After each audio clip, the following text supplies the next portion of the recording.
Hey everybody, it's good to see you all again. This segment is just to kind of let you guys know what is going on in this episode. So, in this episode, there is a situation. Towards the end, or anywhere in this episode, there is a blank. That means there's no sound coming in the episode, and you might think that is your fault. That is my fault. You can blame me, say it was my fault, because that is an editing problem, and that's because of recording and the recording platform that I use. If that happens to be in the episode, if that's in it, what you need to do is to just disregard it. Don't worry about it. Consider it like an ad break. Consider it like a break. Consider it like we're taking a 5 minute break. Consider it like that. So, no freaking out. No need to worry. Make sure you guys enjoy the episode, enjoy what's in it, and y'all have a good one. And enjoy this one. Really enjoy it and have fun. And please disregard the blanks in there. Consider them breaks. Hope you guys enjoy this episode and thank you guys for understanding and for your cooperation.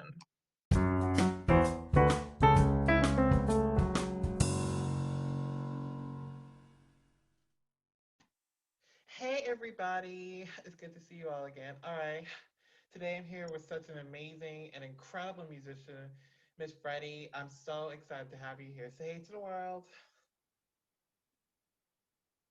Hi. Hey, thank you so much for taking your time out to do this. I'm so honored and so excited to meet you. Thank you. Oh, thank you. I am honored to be here. It is my absolute pleasure, and I'm excited. That's awesome. That's awesome. All right, let's get started. Okay, so a lot of us don't know you. A lot of us have never heard of you. So let's start at the very beginning.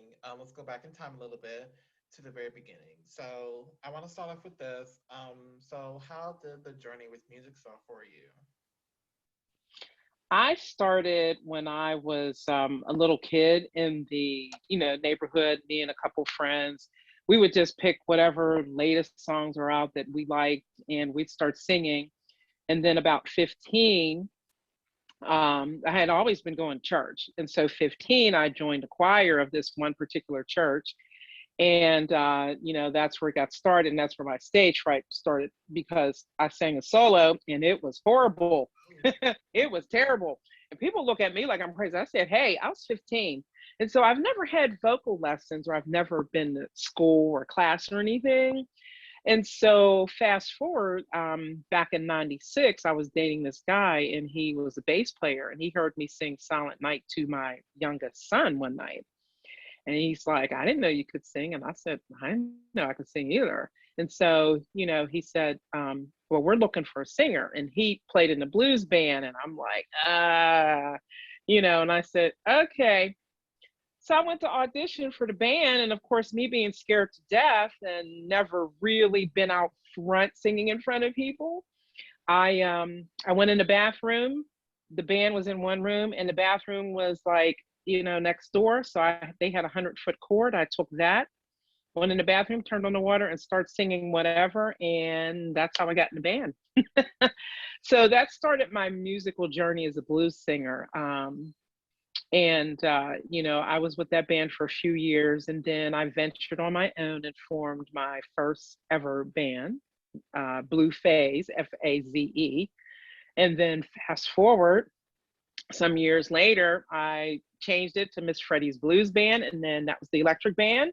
And I have an acoustic band, four-piece, four of us, Miss Freddie's Homecookin band. So I got the two bands going. So that's where my musical journey, how it got started and where it's at. Oh wow. Okay. I'm just really just shocked how you have all that going on with two bands. I mean, I could never do that. Like, how do you manage all of that? How do you do all of that? And I also heard that you have a child. How do you manage all of that? Um, it's not easy, but I think it comes from, and I'm a nurse too. I work 5 days a week. And my youngest, my son who lives with me, is on the autism spectrum. So I have learned as a nurse and as a mom, you have to multitask, stay on task, and figure out what's what's your priority and how to prioritize everything. And so at first it's not easy, but I'm going to tell you, I love arranging people's lives and making appointments. So Ah, I love booking. That's why a lot of the local bands in my area, I post on social media. I love booking. Won't give it up. Won't let anybody book me unless it's a real big tour, and then I would do that. But as far as local, regional, and some national stuff, I do my own. And nobody in either one of my bands is different guys. Every year I try to be fair. I said, whoever wants to take the role of band leader, leadership, arranging, the rehearsal days, booking the gigs, making sure everybody shows up. Nobody wants to do it. It's too much of a hassle. And I kind of smile and I laugh, but I pretend that I'm like upset with them, but I'm really not. I'm like, thank God. I'm like, yes, I get to do this again. So I love doing it. And it's, and even being the nurse and being the mom, I love the three hats that I wear. I would not change it. I'm going to be honest. Um, but I have learned to ask for help. Don't try to take on the world on my own, because it's not right. Because in the end, those that you're trying to work for, they also can suffer. So I have learned to say, hey, can you do this for me? Or I need help with this, or, and so it works out. But it's all about priority. And do you love to do it? Yes, it'll wear you out. But, at the end of the day, it's the three loves, in my life.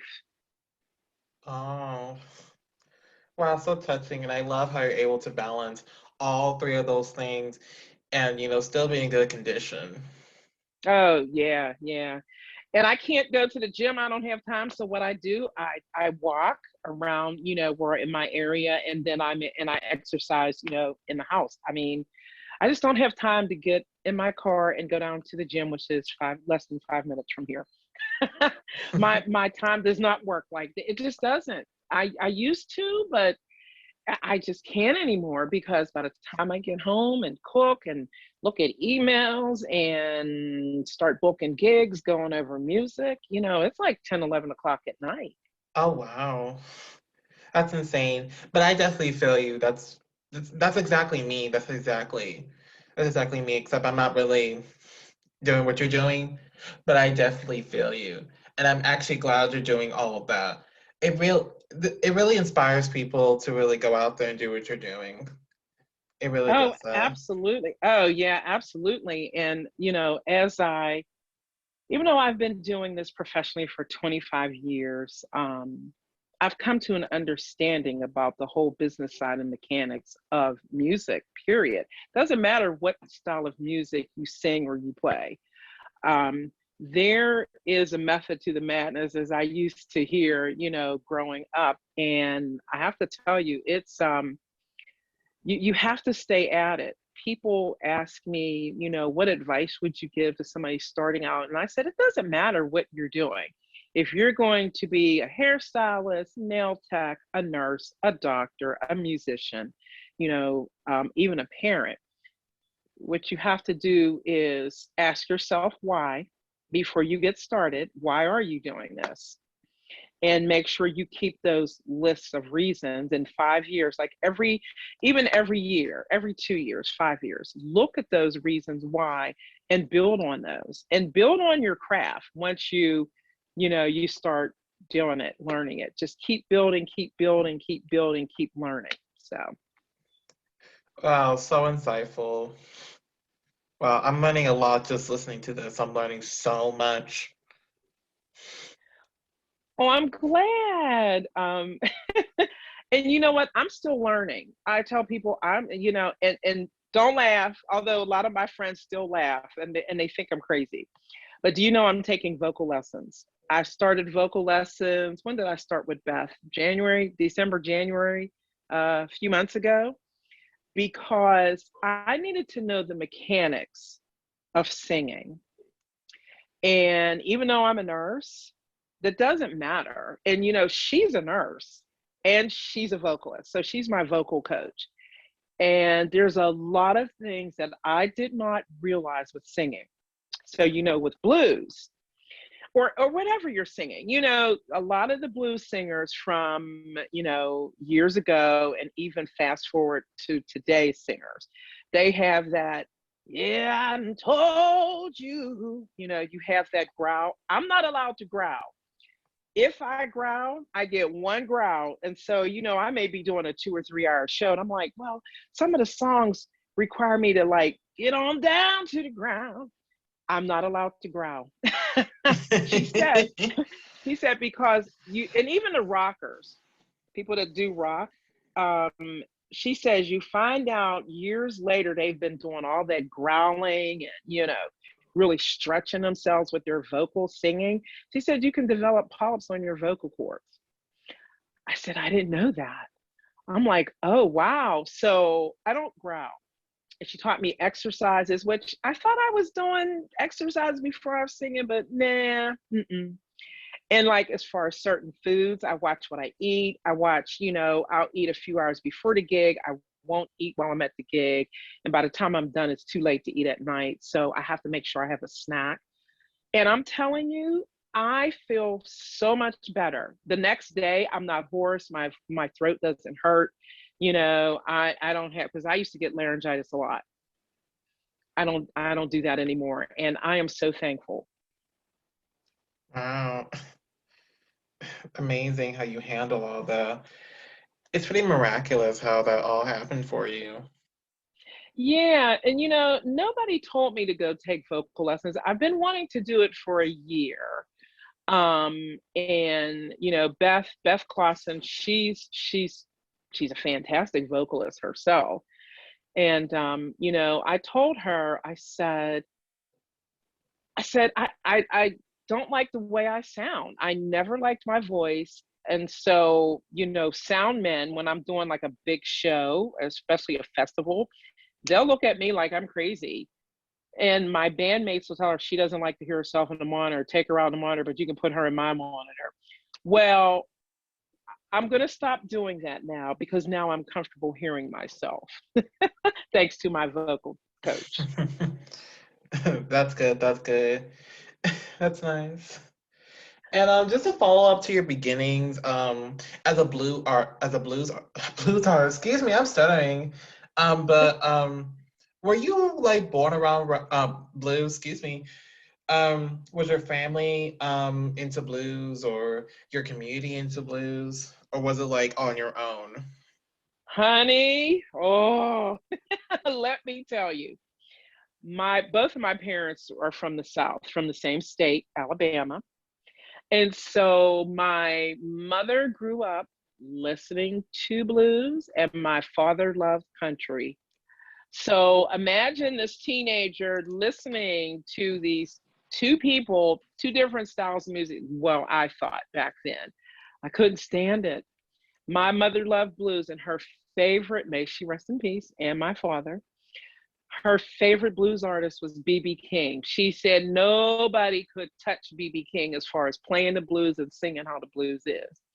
And so it's kind of interesting. My mother first heard me professionally in the senior citizen building she was living in. I did a little show for them, and it was just me and my acoustic band. So, I did one of her favorite songs B.B. King has sung, Stormy Monday. And when, the show was over, my mom, she came over. She's like, y'all did real good. She said, but you sound kind of jazzy. And, that hurt my heart to the core because I'm like, what? Jazzy? No, this is supposed to be blues. Although there's some stuff that I do jazzy. And I thought about, and I didn't say, I didn't argue with my mom because this is a woman who grew up on blues and whose father owned a juke joint. And, so you get all different kind of like musicians coming in and doing their thing.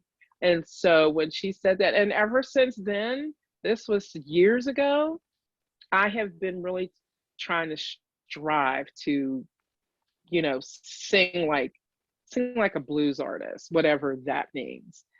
But yeah, it's and my siblings, they were like right with me because I listened to everything. I listened to everything from the Beatles, Simon and Garfunkel, Aretha Franklin, Marvin Gaye. Like my music ear was all over the map. It just didn't stay with one style. And I didn't get into blues till I joined my first band in '96. So I got you. So I guess your kind of interest in style of music is kind of universal. If you're saying universal. oh yeah, all over. I'll listen to classical piano. I love classical piano. I will listen to blues music. It depends, what artist, what flavor of the day. I listen to some rock. I listen to some rap and hip hop too. I like the out of the '90s and the early 2000s. That's what I like. And I listen to, yeah, I said right, and bluegrass. And you want to know why I listen to bluegrass? That's kind of interesting for me. There was this band in a local venue here several years ago. I knew the mother of one of them. We actually worked together, and she told me her daughter was in a bluegrass band. I'm like, bluegrass, okay, to myself. So I went to hear them. Oh man, musically, they were the bomb. Oh my God, they were so good. I said, this is bluegrass, really? And so they invited me on stage, because they had heard about me. And I'm like, well, you guys do that. I do blues. And her boyfriend, he said, well, I'll tell you what. He said, pick a song. I said, okay, I'll pick something everybody might know maybe. And I said, what about Rock Me Baby and C? He said, oh yeah, Baby King used to do that. I said, yeah. I was floored. I had so much fun that night with those kids. I did. It was, and they made me appreciate, even though I listen to other styles of music, I appreciate listening to bluegrass. So every now and then I might want to listen to a little bit of bluegrass. Oh, that's nice. That's nice. I have to check them out later. I haven't heard of them till just now when you said them, and I feel bad now that I haven't heard of them. And I will definitely check them out because now I feel guilty for not hearing it, for not hearing them. I feel guilty. I feel sorry for not hearing them. I feel horrible. Well, no, you shouldn't, because I'm going to tell you, I used to go to West Virginia a lot, like from Morgantown, West Virginia, all the way clear down to Beckley and in between.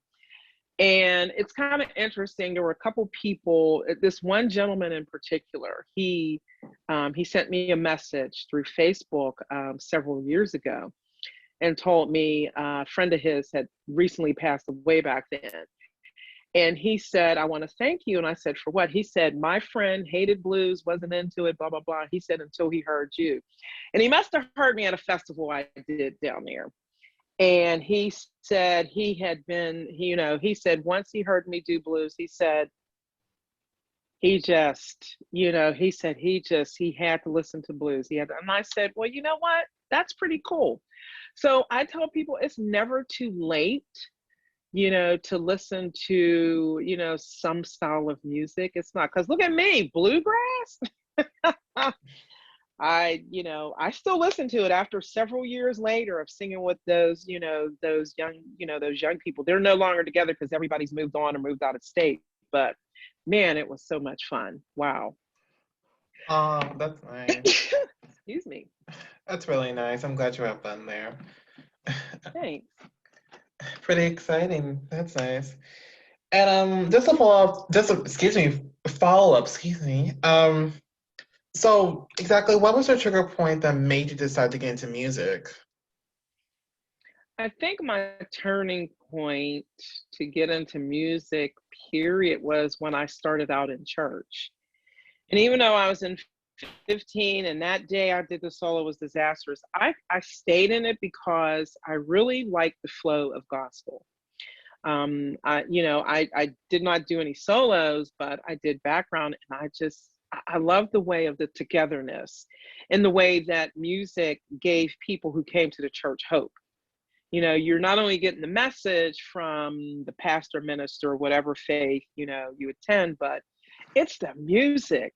And, music attracts a lot of people. And so when I joined my first band, and you know, I as you know, as time went on, I learned to appreciate it. It's really nice. Every single gig that I have ever done, at least one person, if not a lot of people, but it's always one person or more who've come up to me after every show. Miss Freddie, that one song you sang, I could relate to it. I love it. Miss Freddie, I love what you do. Miss Freddie, when you coming back, I'm going to start following you. I'm going to tell my friends. And that's what Wow. it's all about for me, is the connection. So, starting out in church and just seeing how people were attracted to the music, how it made them feel. I mean, you could tell by body language and facial expression. And my job as a band leader is, not only am I watching my bandmates, but I'm looking out in the crowd, and I may catch somebody tapping their finger, tapping their foot, their arms might be crossed, but their eyebrows may be moving up and down, or their head might be moving side to side, or their shoulders. I catch something, and I said, I'm doing what I'm supposed to do, and that gives me the energy to, like, okay, y'all think that was something? Watch out, here I come with round two. So Round two, clever. Wow, that's nice. That's nice.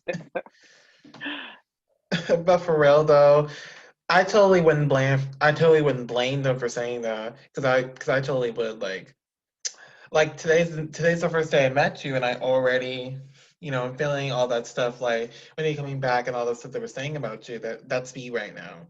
That's me right now, and I just met you, and oh that's like me right now.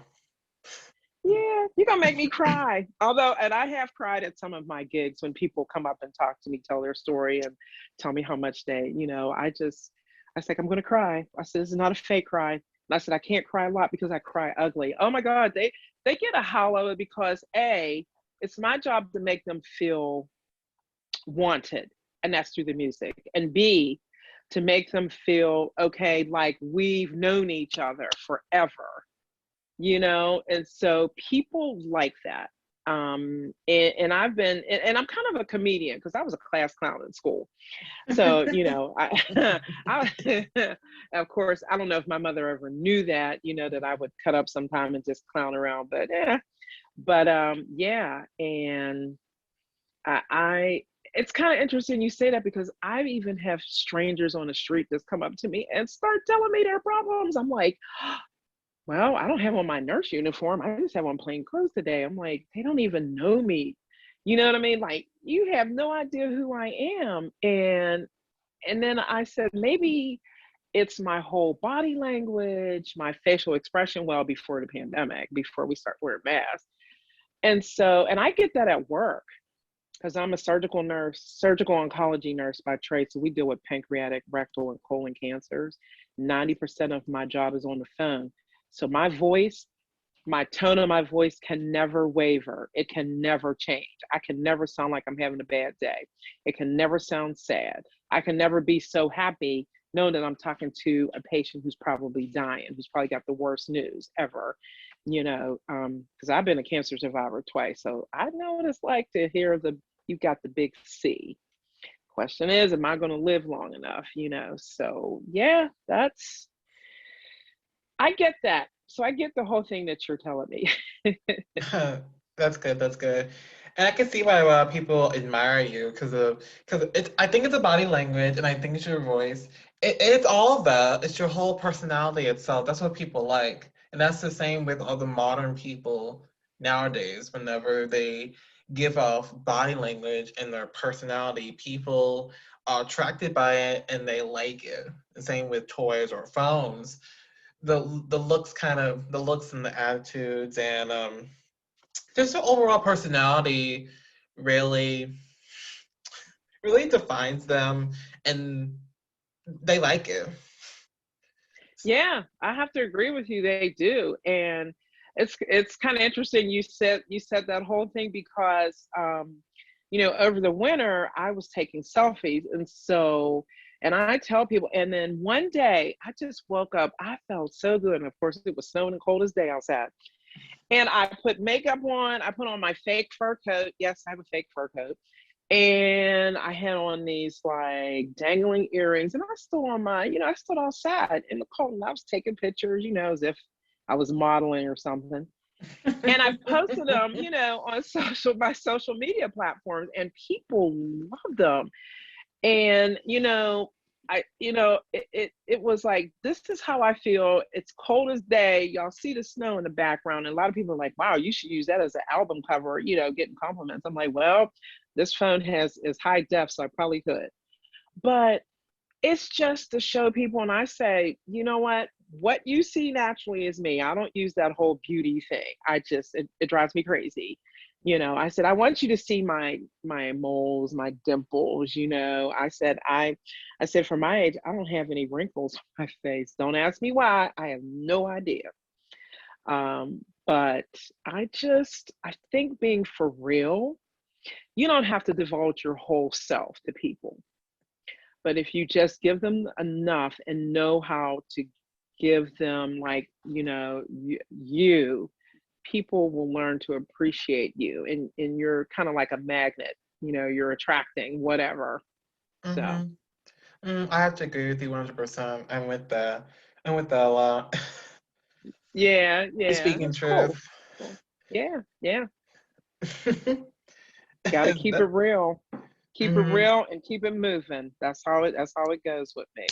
mhm. And I think that's how everybody else is. You gotta keep it real. You gotta keep moving. That's how everybody. I think that's how everybody is, and that's how life goes. Yeah, yeah. I have to agree with you on that because I don't know. It's just it's kind of old and it's kind of stale when you're just, okay, say 6 months from now, it's like, okay, well, what did I do? And I tell people, I'm not in competition with no other musician on this earth. I'm really not. I said, guess who I'm competing with? You'll never guess on a million years. Oh, they guess all these people. I said, really? Yep. I said, no, I'm in competition with Miss Freddye the day before, and Miss Freddye 2 weeks ago, and Miss Freddye a month ago, Miss Freddye 6 years ago. That's who I'm competing against. And they're like, they give me the strange look. And I said, look, I said, if you compare my album that came out to 2010 to my album that came out in 2017, there's a big difference. A big difference. If you compare my first single that I've ever done that came out last August to my latest single that came out last month, big difference. I said, I'm always trying to, you can call it better yourself, but making sure that I don't go backwards. Mhm, mhm. Most definitely, you're speaking truth here. I love it. Oh, thanks. Yep. Yep. No problem, no problem. All right, let's keep it moving. I want to ask this because a lot of artists get their start from somewhere. You know that they get their start from somewhere. So I want to ask, do you have any inspirations? Do you have anyone that inspires you the most in your Oh, music career? hmm. My inspiration. That's interesting because I was talking to a friend who, out of Chicago. She's a blues singer. Um, Very lovely lady. She's so nice.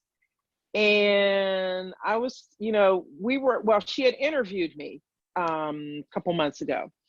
And so we were talking yesterday, and the subject came about.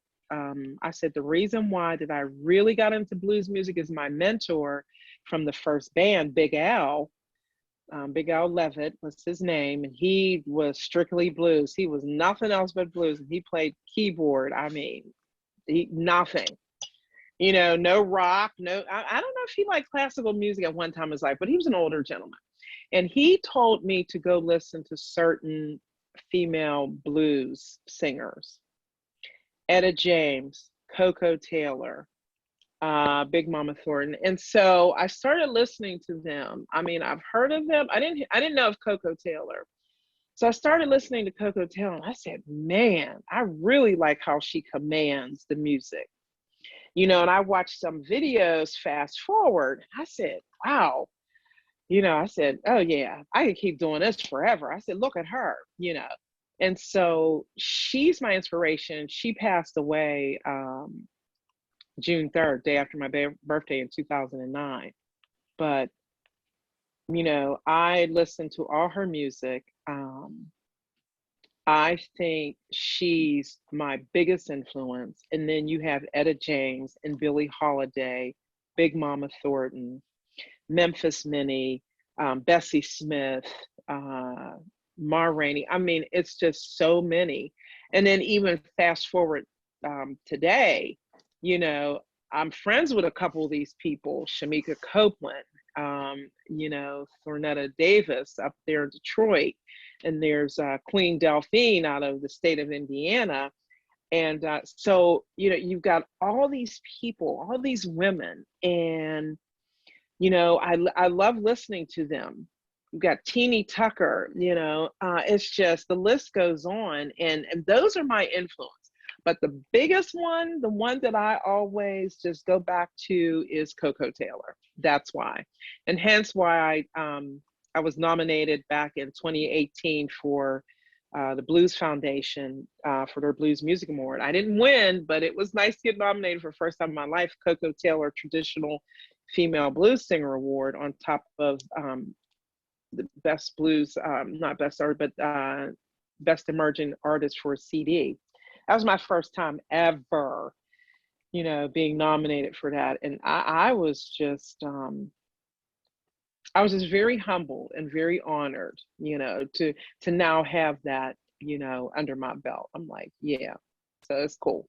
That's my influence. Ah, that's awesome. And now I feel guilty because I've never heard of any of those artists that you said. I feel guilty now. I feel Oh, but horrible. but you shouldn't, because you know what? The one thing I love about music, um, you can sit down, and it does not matter your race, your culture, your age, and there's always something that will bring people together musically. Doesn't matter. The group that I work with at work, they have no clue about the blues. They have no clue. Maybe a couple of them, but for the most part, they're into the whole what's happening now. And, I have to be honest, there were some of the artists that I was not aware of, and I started looking them up on YouTube. I said, oh, wow, okay, I like this. So my music just builds, my listening ear just builds. But we all have something in common at work. I said, okay, who's heard of Mary J. Blige? They're like, what? Yeah. I was like, and they're like, you listen to Mary J. Blige? I said, really, people? I said, you're talking to somebody who listens to rap and hip hop. I said, remember, I have kids, even though they're grown. I said, my oldest, I said, I kind of got him into listening to rap when he was, a little kid. So, I said, I may not keep up with certain styles of music and musicians, but, for the most part, I try. So don't even apologize. It's like that. It truly is. So. Oh yeah, most definitely, 100%. I got you on that. All right. Now here's a twist. Um, what would happen if you're in your life, if it wasn't for your music career? What would happen? Let me see. If it wasn't for music, what would I be? Actually, what would I be doing? Probably being a nurse, working 5 days a week and banking on retirement. I don't know, but you know what? I probably would have went back to school to get my master's degree in health administration, and probably have been some kind of administrator in the healthcare field. Oh. Um, I had the chance to get into politics at one time, and I said, nope, no, thank you, I'm good. I don't want to do that. I want to best serve mankind another way. So I probably would have been an administrator. Oh, that's cool. And how come you never went back to school to get that My master's? master's, How come because you I got didn't my go back? bachelor's. Because I got my bachelor's, and that's all I needed. Um, that's a good question because every time I interview, well, no, not every time, but a couple times when I interviewed for a new nursing job, I was asked that. Well, I was asked, "Are you interested in going back for your master's?" And I was honest. I said, "Well, at one time I was because I really wanted to teach because I love teaching. I love teaching. That's all, you know." Whenever I used to be a bedside nurse, I'd be a preceptor or a mentor. And a couple of my friends that weren't nurses, they became nurses because of me, which is cool. So I told them I don't have the time. I have the music going, which that's my passion and that's what I want to get into. I feel I've achieved what I wanted to do as a nurse. I have my bachelor's, and I said, you know, I can take that and run and just do whatever. And I said, plus I have my son, my children, you know, so that's why I never went back for my master's. But here's the crazy thing: I want to become a music therapist, and I want to get my master's, but it's a full time education. You have to go to school full time. I'm like, I can't do it. So that's why. Ah, okay, got you. But I hope God opens up a way for you to get those opportunities. And if not, then that's meant to be then. It's amazing about Yeah. life. Yeah, yeah, he always does. You know, I tell people, you know, he throws bricks at me. And of course, this hard head, you know, I never used to get the hint until, you know, a few years back, I started getting the hint. And he's led me to now not only do blues, but incorporate gospel. And so I'm just excited about these past 2 years, what has been happening in my life, and then what's about to come. So, you know, I have no regrets, not one, not a one, not nothing in my life that ever happened. There's a reason why it all happened. So, yeah, I agree with you. Ah, that's nice. That's nice. Good to hear your response. That's nice. All right. Now, this seems a little bit weird for me to ask, but I have a feeling you might have one of these. But do you have any dream collaborations in mind? Do I have any what kind of Oh, collaborations? sorry. Do you have any dreams, excuse me, collaborations? Oh yeah, all the time.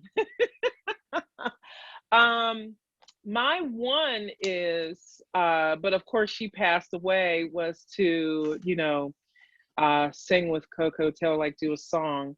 So that's never going to happen. So my other one, there is a gentleman that I actually got to meet a couple years ago, Tab Benoit. I call it, he does Cajun blues, and he's from out of Louisiana, and he came to my area, and I got a chance to talk to him. And I told him, I said, you know, I cover a couple of your songs.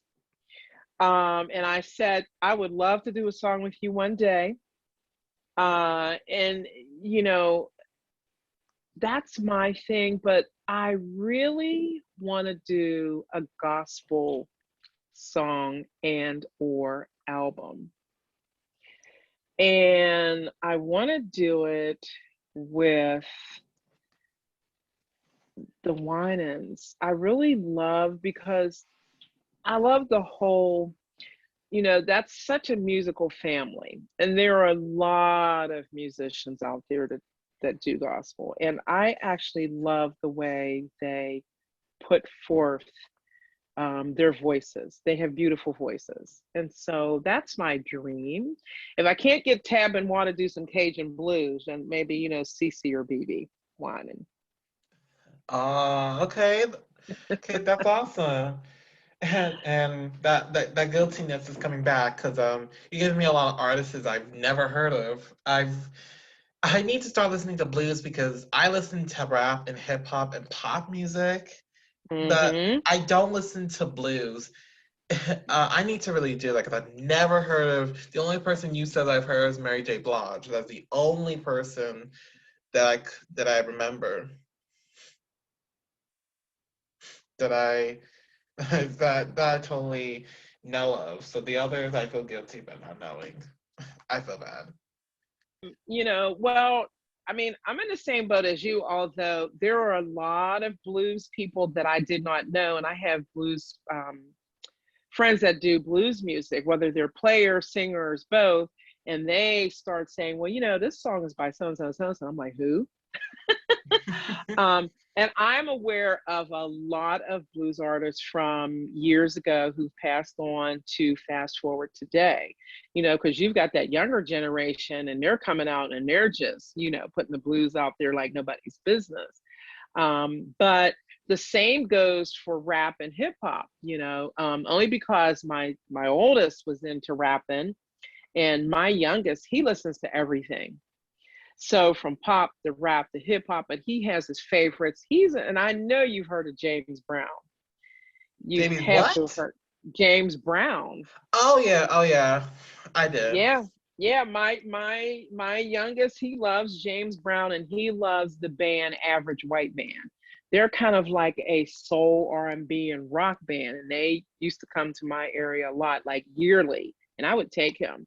And they were so good. So it just kind of depends. It really does. It really, really does. A lot of people, like I said, I'm in the boat with you. There's a lot of artists that I don't know of different styles of music. I'm like, okay, I'm gonna go look this up. Like Megan Thee Stallion, I never heard of her till one of my coworkers mentioned, and he's like, you never heard of her? But your son has. So I started playing some of her videos. I said, I kind of like what she does. I said, she reminds me a little bit of Beyonce when Beyonce was a little bit younger. I said, okay, yeah. So I love her. One of my favorites.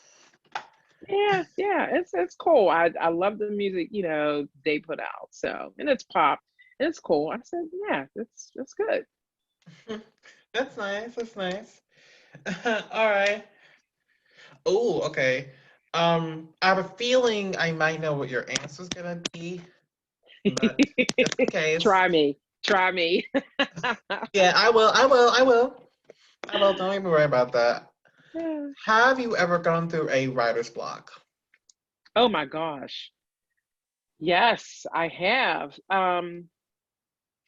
And and when I have, I just kind of let, and that's just not the way to go.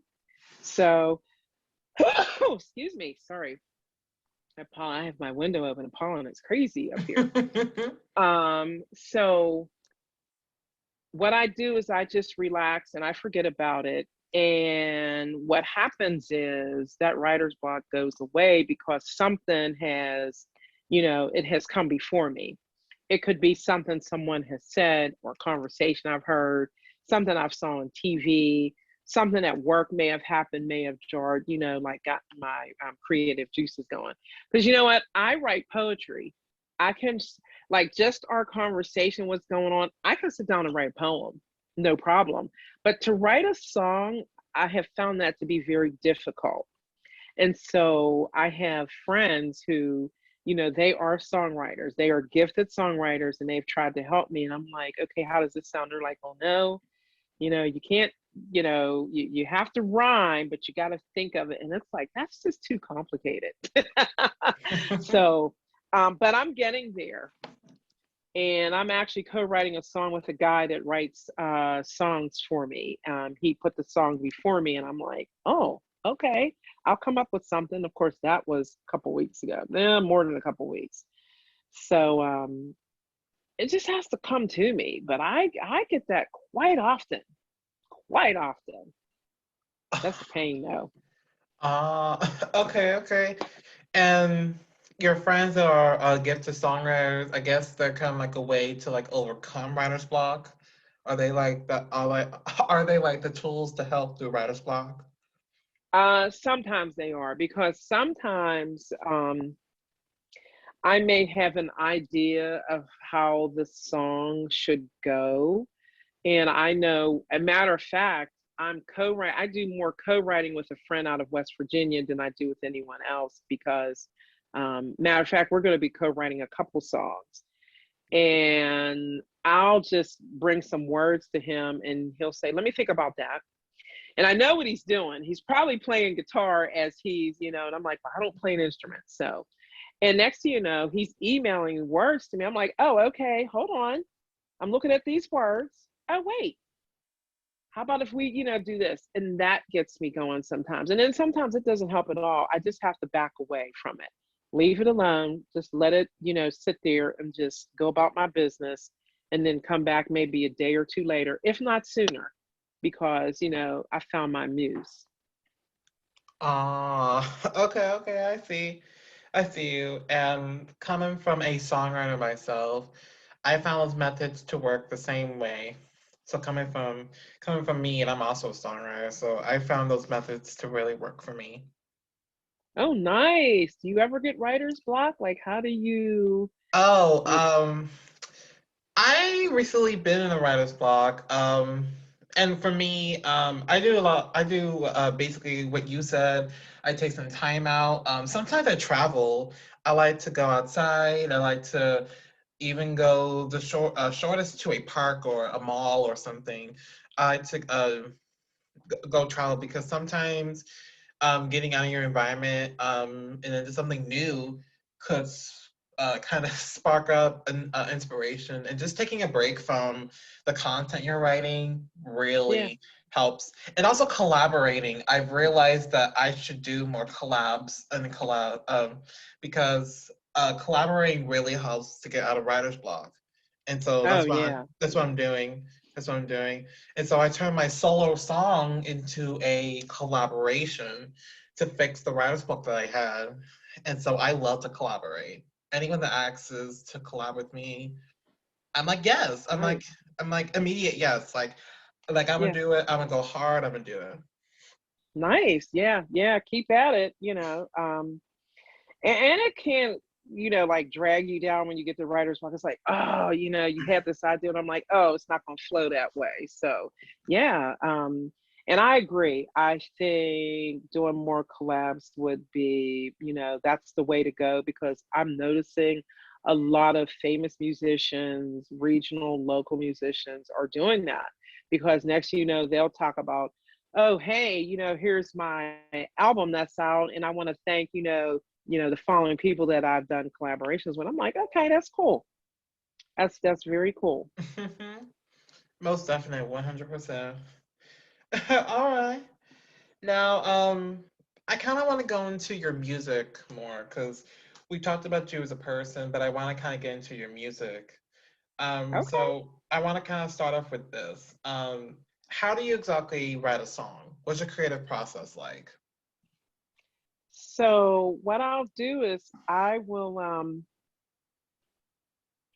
I usually write it's usually about it's like a story, something that may have happened in my life. Perfect example. And I kind of put it on the shelf because I did it so much. There is a song that I came up with called Old Woman in the Shoe. Oh. Yeah, and that's exactly that kind of song too. And it's based on I have been told, like when I'm writing a song,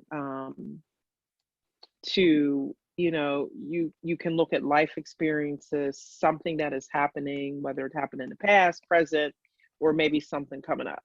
They said, but it's better past or present.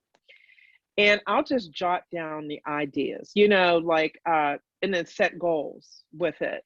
I'll jot down, okay, and this is weird. I don't know if people do this. I never asked anybody that I know is a songwriter, but I always come up with a title before I come up with anything else. And so, oh, I said, and then, Old Woman in Shoe is about this old woman, and I took a nursery rhyme and I combined the two. Oh. Oh yeah, it was really interesting. And so it was a little repetitive, but then I said, okay, I have to clean it up. And so so my next process is, so what am I trying to do here? What am I trying to say? What do I want the audience to like remember? And so I'm telling about this woman. This is a true story, actually. I was not the old woman.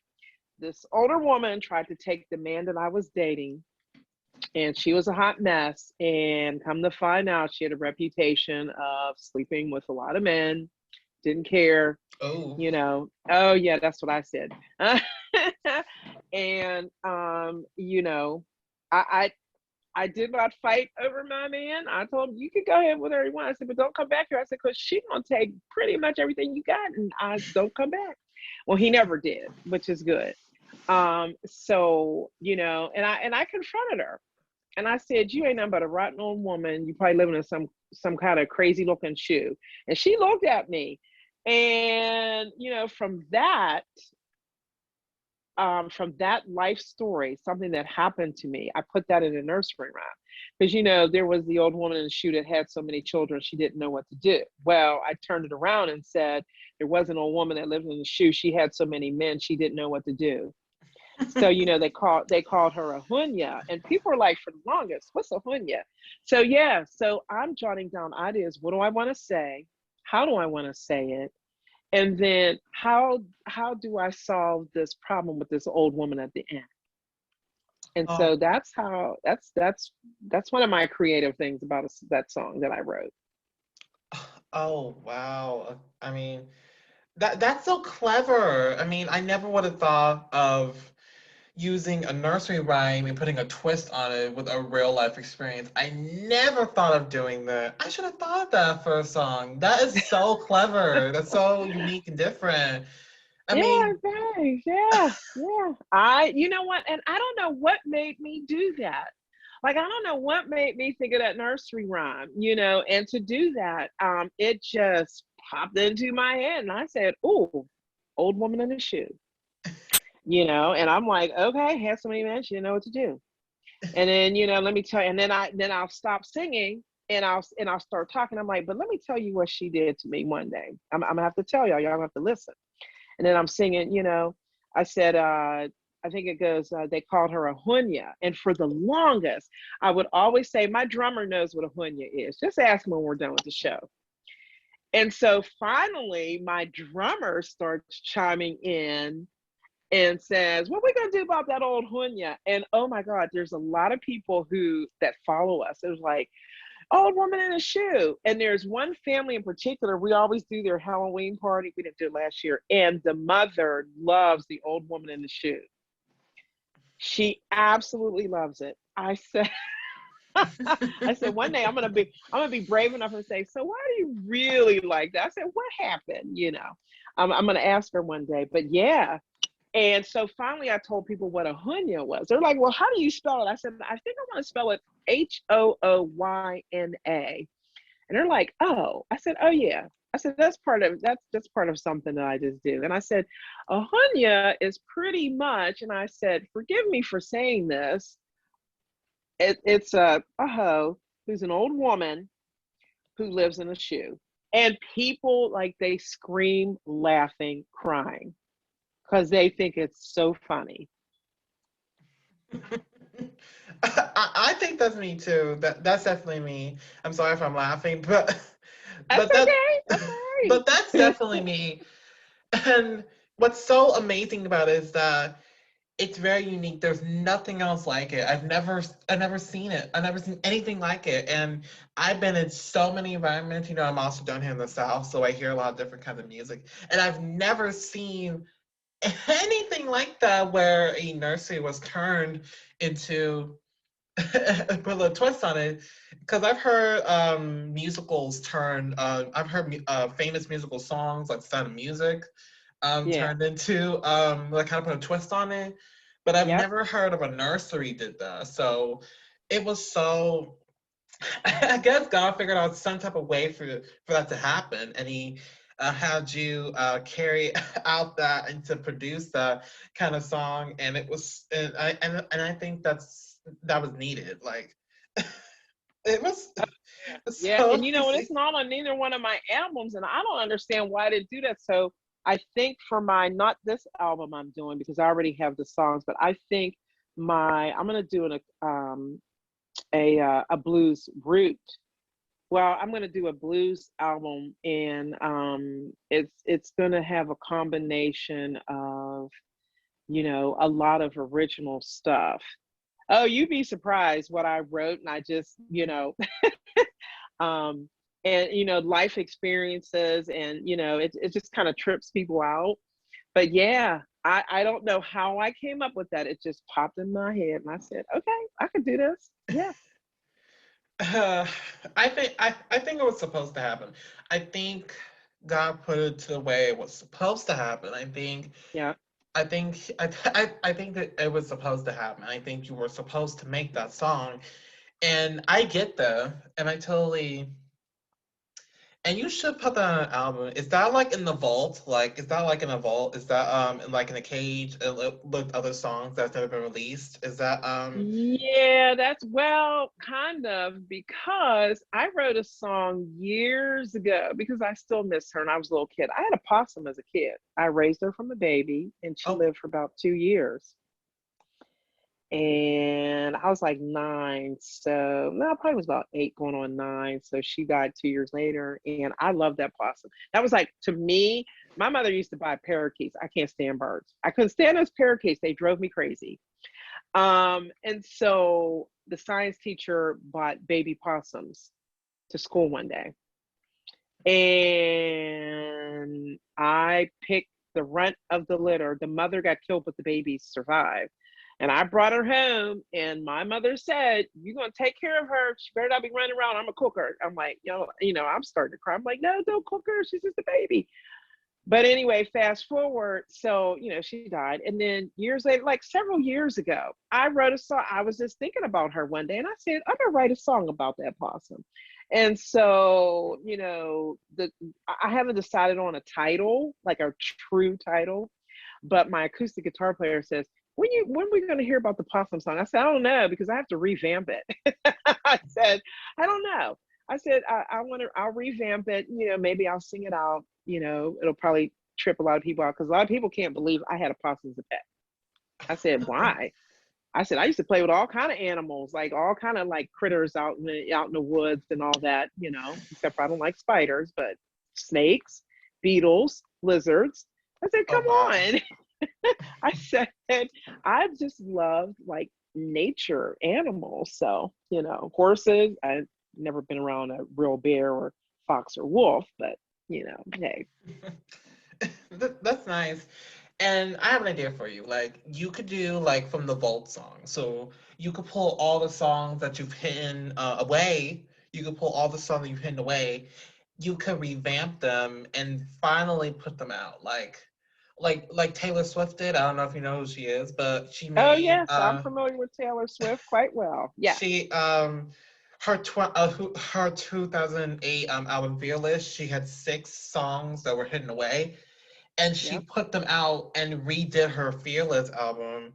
And so that's something similar, similarity you could do, where you could pull the song that you've hidden away, and you could put them out as an album, so those songs wouldn't be hiding, and people would enjoy them, and it'd be your own style, your own way, and and those songs wouldn't hide anymore. They could be out there for people to enjoy. They could really Yeah, be that's a there. good idea. That's a very good idea. And I will definitely consider that, because I guess I'll have to say it because we're on air. I want to revisit my first album. Oh, really? I want to revisit my very first album that came out in 2010. And do some things ever. And I may add that old woman in a shoe and that possum that I had that drove my mother crazy, which I found out my mother was feeding her favorite food, fried eggs. And had her running around the house. And I thought I was supposed to, but I didn't talk back to my mother. I'm just like, I thought we weren't allowed to have her. So yeah. So that's what yeah, I have been thinking about that, because there's a lot of original stuff that was written by my friend, here locally, that was on that album, and it's some good stuff. And I said, wow, I could take that and just, redo it and throw a couple things on there. I've been thinking about that. So that is just, I call it a miracle. Once again, that's God throwing a brick at me that you mentioned that. So am supposed to go ahead and do that. It must be all right. Yeah, yeah, you should.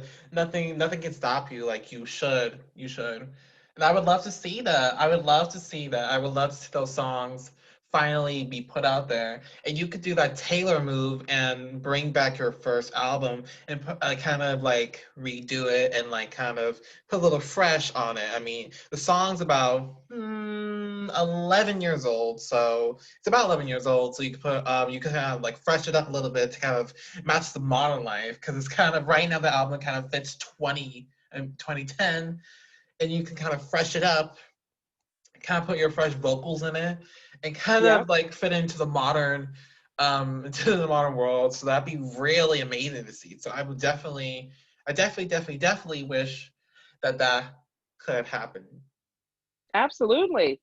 And once it's in production, I'm going to mention you. I'm like, or I'll put like a little caption or something on the album cover. It's like, this came out of a conversation with someone that I know, a friend of mine, and his name is Musically. And people are like, what? I said, trust me, that's his stage name. Okay, that's all you need to know. I would love that. I would love that. I was gonna ask you to drop your socials, because I would also mention you on socials. I definitely do. Oh, absolutely. Oh my gosh. You can find me on Twitter, Miss Freddye at 17. You can find me on Instagram, Freddie Stover. You can find me on Pefoma. That's a new one for artists, Pefoma. Miss Freddye, find me there. Like what's going on, follow me. I am on Facebook, Miss Freddye. Go like my page, I'm there. And I think, yeah, that's it. Twitter, Instagram, Pefoma. And if you go on YouTube, type in my stage name, Miss Freddye. I am all over, YouTube. I have music on YouTube. Both albums and both of my singles are on YouTube, and plus other stuff that I've done. Wow, awesome. Could you email me the links later so that people can go check you Yes, out? I sure can. Awesome. Thank you. Thank you. You're welcome. I will definitely mention you whenever this drops, and I would love a mention. I would love that. I would Oh, love. absolutely. Yeah. Actually, before I go to bed tonight, after all my interviews, I always say, I like to thank, da, da, da, da, da, I do that. And people are like, aren't you in bed yet? Don't you have to get up and go to work? Oh, my family and my boyfriend. I'm like, yeah, but, come on. You all know what I do. Or I'm sitting on the bus. I just want to, I'm riding a bus to work in the morning. I just, and I get on and I look at my emails from overnight. Yeah. So I get on social media, and I used to take selfies, or I do live video feeds, So yeah, absolutely. You got it. Wow, that would really help. Thank you. Thank You're you. welcome. And just a follow up to your music, like how would you describe it? The music that I'll talk about currently, I would describe the music that I do as it's upbeat, but it has the flow of being upbeat, and then it has the flow of being slow. Like if you're telling a story about some kind of a love that you have in your life, doesn't matter. Or if you're trying to win somebody back. So it's upbeat, it's real, and it gets you thinking, and it gets your heart going. Because I've sang while people propose to folks. I said, wow, this is cool. I said, okay, I'm singing, and it's like, oh, wait a minute, should I stop? No, don't stop. It's the cutest thing. And I'm like, okay, I'll keep on singing, but you're going to make me cry because you're on the knee and you're proposing. So it's that kind of a music. It's music that flows, that gives you an upbeat feeling. And it doesn't even matter. Honestly, it doesn't even matter if it's slow or if it's fast or if it's moderate tempo. It does not. I combine blues and soul and R&B and gospel in my repertoire of singing. Oh, that's pretty cool. I love the combination. And I Yeah, love how you're welcome. you have a flow with your music. I really love that. I really love the Oh, flow. thanks. Thanks. Yeah, flow is important. It Yeah. truly is. And I didn't understand that until I really got into, the music. And then my vocal coach, was explaining to me, because she's got more experience than I am, and she was explaining how things flow. And I said, I never looked at it like that. I think I was just, I'll show up, let me sing, I'm going home. And she's like, no, it's a little bit much more than that. And she's absolutely right. The time you walk in there, you set the tone. So if I'm not feeling well, I pretend I'm feeling great, because there's times that I've been dog tired. I'm like, oh Lord, I am I home yet? Am I in bed sleep? And then, there's times that, and what I do, and I've been doing this the last 2-3 years, I walk into a venue, it doesn't matter if I am doing a blues festival where there's thousands of people, or if I'm walking into a small venue, or if I'm just doing an outdoor concert somewhere. And I'm, soon as I walk in, we haven't even started yet. How are you? How's everybody doing? What are you all doing? I am so glad you're here. I make them welcome as if they walked into my house. Oh wow. So if I came to your house, that's what you be. That's what you be if I came over. That's how you be, right? That's how you be, right? Absolutely. Because before the pandemic, I used to entertain maybe every 2 or 3 months, have friends over, family. I tell them, if it's raining, wipe your feet. Then we'll go with the, But I'm like, I'm so glad you're here. Come on in. Got plenty of food. Where everything's at, or have a seat. There's a TV. You want to listen to some music. And I love entertaining. I love welcoming people. And I tell people, this is not fake. This is me. This is for real. And I said, I think I get that from my mom, because my mom loved entertaining. She would cook food like she was cooking for 1 million people. And it was the coolest thing. And we'd go over her house. She'd have family over there. It's like huge, so that was good. But, so that's where I got it from. I just, I mean, Oh. So I guess it's spitting image, huh? yeah. So I have no idea. You might have had a bad day. Somebody might have made you just go a little cray cray for a minute, or, Hmm. you weren't appreciated. And it's like, oh, okay, I'm going over Freddie's house. I'm like, oh, as soon as you walk in, it's a relaxed atmosphere. And so that's what I want to do with the music that I do, where I'm singing at. Welcome to my house. Here we are. We're going to do this, and I joke and I laugh, and I share stories. I really do. So it's all about presentation. It truly is. And do you believe in what you're trying to give your audience? Because if you don't believe it, they're going to pick up on it and they're going to tell you about it. Some people will. I feel you. That's how I want my music, and that's also how I want when people come on my show to feel comfortable and actually feel okay. Not to feel like bad or anything. I don't want them doing that.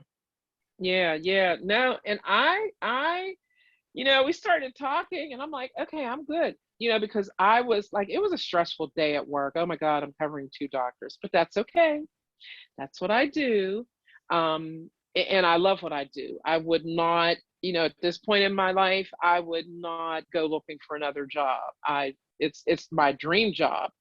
5 days a week, no weekends, no holidays, no nights, no on call. I work 8 to 4:30. I've got a time crunch to get my work done, and call it a day. So I'm just, I feel comfortable. So, like I said, my anxiety level was through the roof. It's like, I had all this work. I'm like, I got to leave it. I got to leave it. I got to leave it back in the office.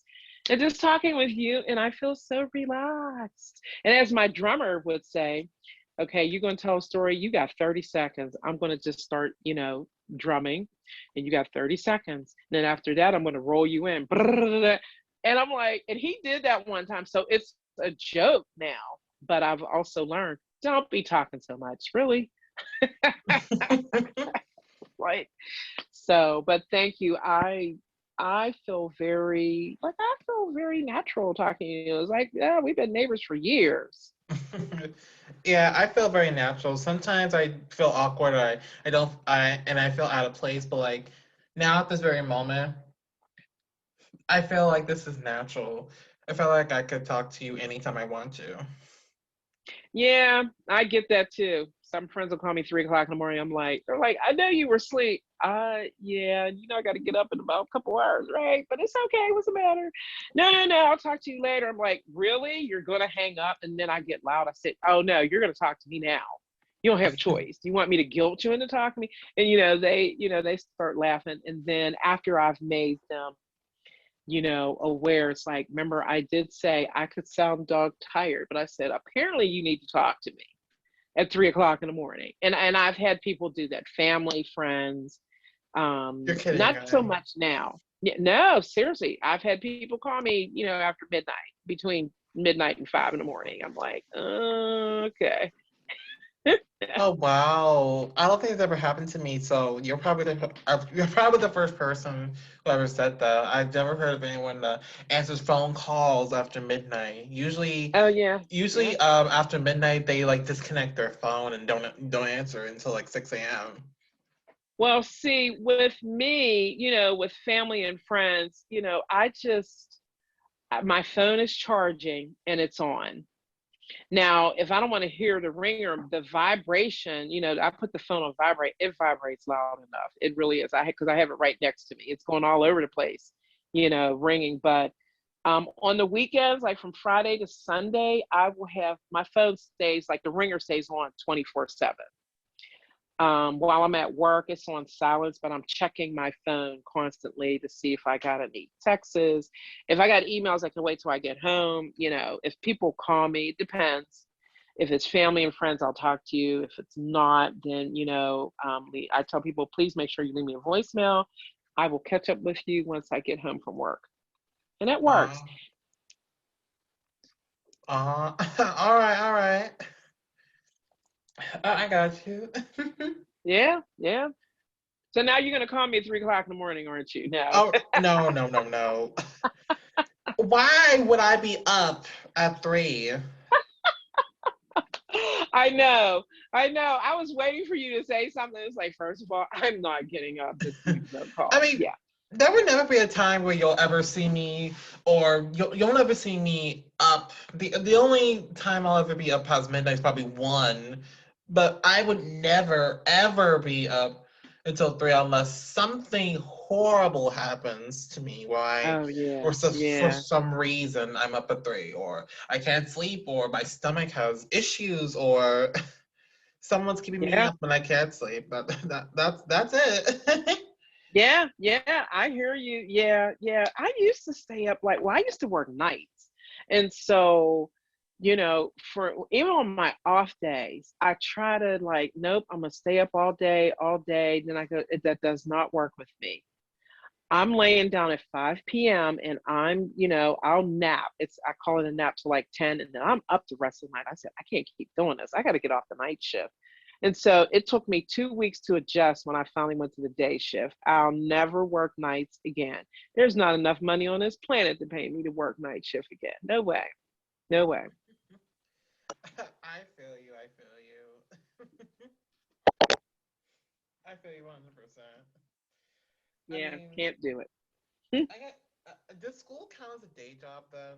Does school count as that? It depends.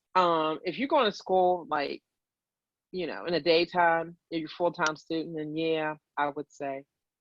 Oh yeah, oh yeah. That's definitely me. I'm in college right now, so I was just Oh, asking if school nice. counts. Congrats. Yeah, Oh, thanks. that's cool. Yeah. All right. Now, this is the thing that I love about being here is that every artist that's come here has blown me away with their insane talent. And I wanted to hear some of your singing because I heard you're amazing at singing, and every artist gets an opportunity, of course, to showcase their talents to prove to people out there they can sing. Okay. Now, mind y'all, I don't play an instrument, so this is all a cappella. If you don't know what that means singing without any tracks, any instruments. So, all right. And I guess I get to pick what I want to sing, right? Yeah, anything you want. Okay. Um, I'm actually going to sing my new single that came out, Something to Believe in. I'll sing a couple verses for you. You ready? Yeah. Okay. Everybody's searching for answers. Everybody's trying to find some meaning in their life. Where do we belong? Who will be our shelter? Looking for salvation, a haven in the storm.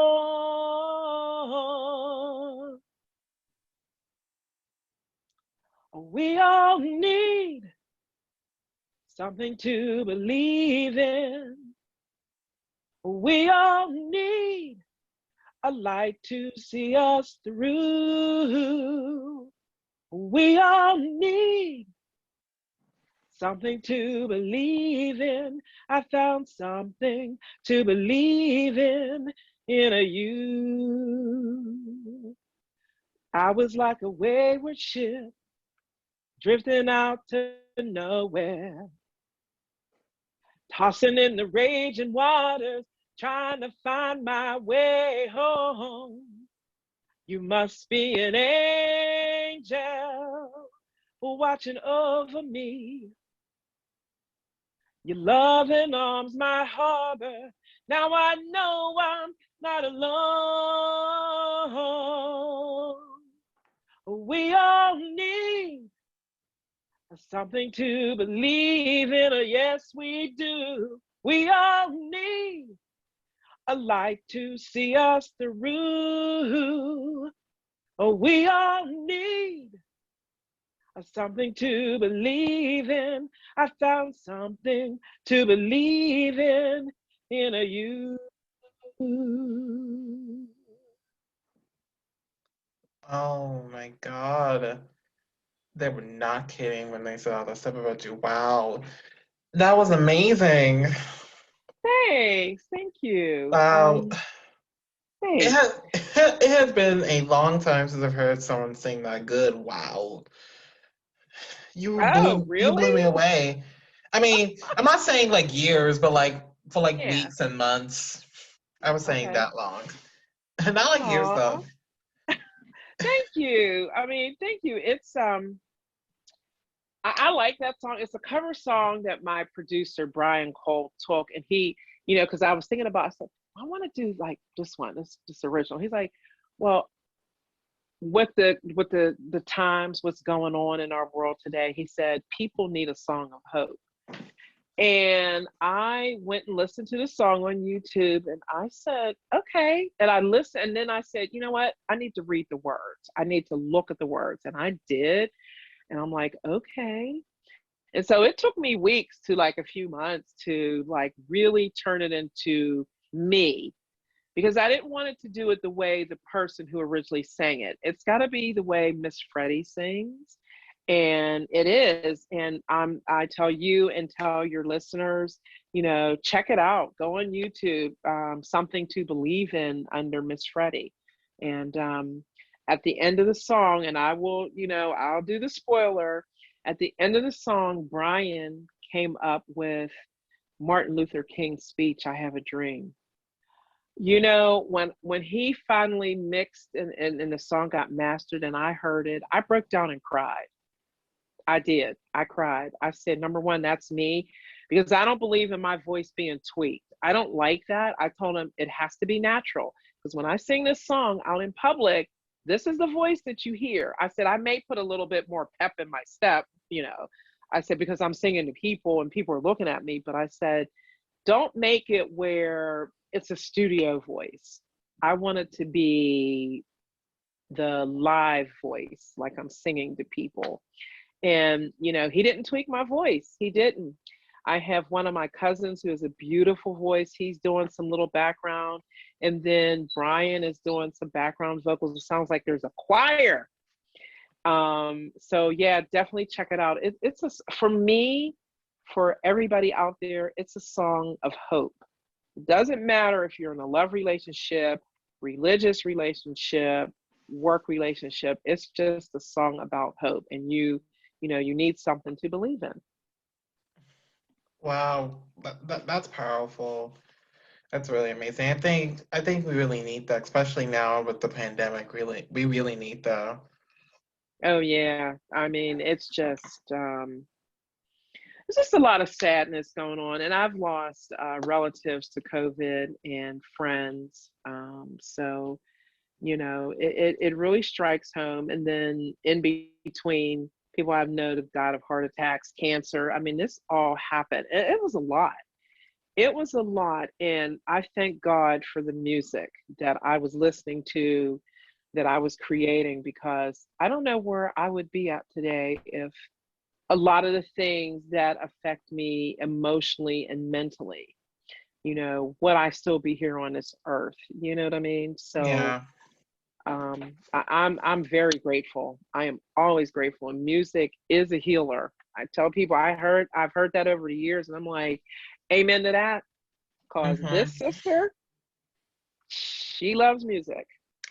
Yeah, I'm on the same boat. I love music, and music has really, I think it's helped everybody in the pandemic. Music has really brought people together, and it's really been empowering and helpful in this pandemic. So it's really been a huge part of making people feel better, making people feel a little bit better about being in a pandemic. Music has really been a huge part of it, if not all.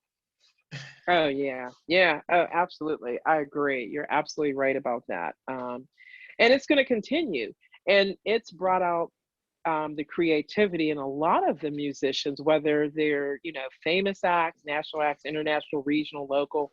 They've become very creative on how they keep the music going and present it to their audience. And there's a lot of, I don't know if you noticed this, but I've noticed this in all genre of music. There have been so many crossover collaborations with people, and I'm like, oh wow, really? Like country with hip hop and pop with blues. I've seen that in the last year. That's amazing. So Hmm. just imagine, a year from now, all the music that's coming about. That is so exciting. I'm so excited. So happy for a lot of musicians that, kept on going no matter what. Yeah, most definitely, 100%.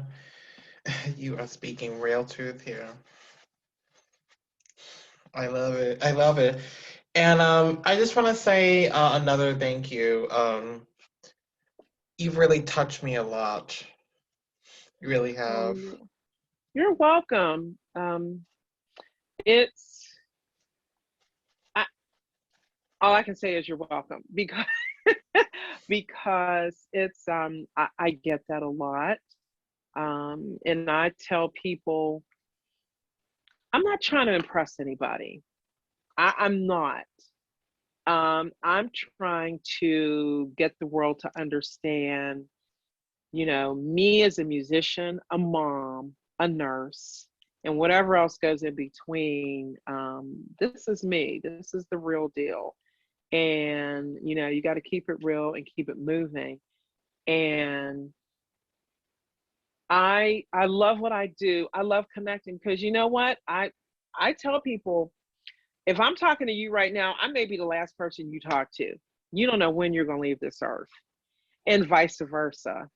And so I try not to be, I work at it very hard. I try to hold myself, be neutral, but at the same time, you know, whoever I'm communicating with, no matter which way, to let them know, okay, it's okay. It's okay. Just tell me what you got going on. Okay, let me solve this. Oh, okay, you got this. Okay, we could, we could talk about that. We could collaborate on that. So I appreciate what you do. I appreciate all the musicians, the venues, the podcast players out there, everybody, because this job interviewing folks is not easy. Yeah, it's not. Believe me, it's not. It's a lot, but I'm doing it. It's something I love to do, and I'm gonna keep going. Yeah. Yay. So congratulations on that. Absolutely. Absolutely. Keep going. Don't ever stop. You know, you might come up against some roadblocks. Okay, that's expected. But will that stop you? No, it shouldn't. Not for 1 minute. Mm-mm. Hmm. Most definite, most definite.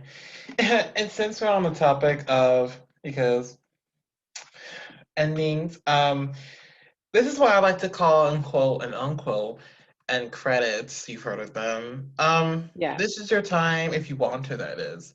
To just shout out anyone, say anything. Any last words you want to give to fans out there? Any advice? You've given a lot of advice, but if you want to give any last minute advice, that'd be great. Yeah, well, first of all, shout out thank you to Michael Stover of MTS Management, Publicity. He is a great guy and he is a believer. We've been working together now since last August, and he has opened up some doors for me as a musician that I did not realize was there. And so I want to give a shout out to him. And if anybody, he has artists all over the country, which is amazing. And he's a good guy. If you need guy, PR work, give Michael Stover, hit him up on Facebook, tell him I sent you, go to his website, MTS Management. I want to thank my bandmates of both bands, Miss Freddie's Blues Band. There's G Man, Bootleg, my bass player, G Man's my electric guitar player, Bobby Deal on lap steel, and Mickey D drums for all their hard work and putting up with me. And then my acoustic band, Mike and Ray and Bob. I love both of my bands. Thank you all. And thank you to my family. Oh my gosh, if it wasn't for you guys, I wouldn't be able to do this. All the patience and the encouragement and keep on going. My oldest says, Mom, you can write. I'm like, really? You're a rapper. Come on, talk to me. So thank you to my oldest. I appreciate that. And my friends, thank you. And my fans, audience, thank you all so much. I really appreciate all of you. I really do. And that's the gospel truth. And people that know me personally, they know that I'm speaking the truth. This is no fake stuff. And for those of you who are starting out in music, I've mentioned this before, I can't say it enough. It doesn't matter if you're a writer, if you want to play an instrument, if you want to produce, if you want to be an engineer in music, whatever you do, if you want to be a booking agent, you make sure you ask yourself, first of all, why are you doing this? List 5 reasons, just 5. You don't need a million, 5. Come up with 5 reasons why you want to do it. And then make sure you surround yourself with people who are on the same page as you are, who want to work with you. Most of all, make sure you have self-respect for yourself. Just don't be doing what you're doing because you're doing it. Yeah, and I always say the money will come. Believe me, the money will come, but you've got to, get in there and get in the grind and do what you got to do and get your education as far as music. If it takes you going to music school, if it takes you taking some lessons, if you need to take a theory, go to the library, Google, do whatever you have to, but always keep building on your craft. If you're in music 10, 20 years from now, it's like, oh, I did all this. You never stop learning, because then you could go to other people who are in your field and do the same thing. And remember, at the end of the day, it's all about what you do and how you want people to perceive what you do. And people will notice if you believe in what you do. They will notice. Trust me, they will notice. So that's my advice. Wow. Amen to that. Wow. Yes, indeed. I'm sorry. I'm just taking a huge breath from what's going on and wrapping my brain around it. That's quite all right. It's just about communication and how everything is supposed to flow. I don't have the answers to everything. It's life lessons. I learn as I go, and I'm still learning. I am still learning, and I will never stop learning. That goes with me being a nurse. I'm still learning stuff. I've been a nurse for a long time. There's stuff that I didn't even know. I'm like, oh wow, And as a musician, look, I'm taking vocal lessons. Come on, I've been in this job for 25 years as a musician, and I'm just now taking vocal lessons. So never hurts to learn, never hurts to stop wrapping your brain around stuff. Doesn't hurt at all. That's good. That's good. Thanks for sharing that. Yeah, no problem. All right. And this is a message to everybody. You guys make sure you check her out on her socials, which, by the way, I hope you do email me those links or Yeah. whatever. If you have like a site that has all the links there, or like your own website, that'd be nice. Yep, I do have my own website. I forgot about that. Oh, thank you, Jonathan Buckley. I forgot my web guy, MissFreddye.com. You can go on my website and, check me out, check my bio out, check where I'm going to be playing at, look at the pics, going to get some new pics in there. And check out the Blues Festival Guide magazine. That tells you all about the blues. You can get it online, and my ad will be in there. And if you look behind me here, I have what's going to be in the Blues Festival magazine. So if you want to check out some blues all over the United States, check it out. There's some things that are coming back to life. So yeah. Sweet, sweet. Thank you. You're You, welcome. thank you. And y'all make sure you check us out on socials, all on Wrap It Up Podcast, on all our socials. And I hope you guys enjoyed this one. I hope you enjoyed this. I certainly found this really insightful for me, and I've learned a lot. I learned quite a bit. Oh, I'm glad. Thank you. And I hope it helped you and everyone out there. Yeah.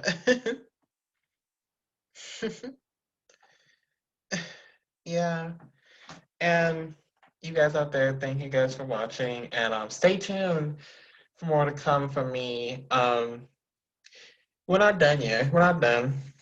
So I hope you guys have a good one. And she's frozen. So um, I'm going to carry on this good note and just tell you guys thank you.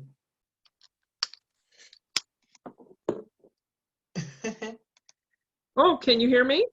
Yeah, I think it kind of went out, but I think everybody got the general message. Good. Okay. All right. Perfect. I think Thank everyone you. did. No problem. And again, thank you guys for watching and stay tuned for more to come from me. And y'all have a good one. Thank you guys for watching. Bye, everybody. Have a good one. Thank you. You too. Bye.